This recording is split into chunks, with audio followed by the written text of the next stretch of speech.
All right. Been thrashing over here. Wick and I got our springs in. We had to drill out our arms. I gotta clean in here. Got filings everywhere. We had to drill out our arms for the through bolts for our QA1 front shocks, which pain in the ass. And, you know, not the quality of product that I'm used to seeing from QA1. So, FYI on that.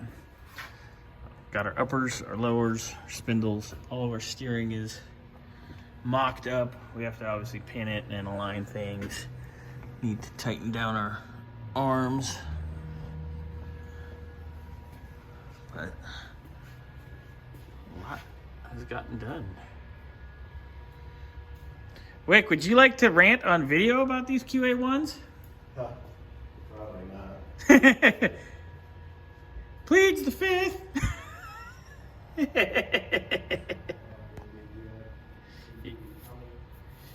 Yeah. All right.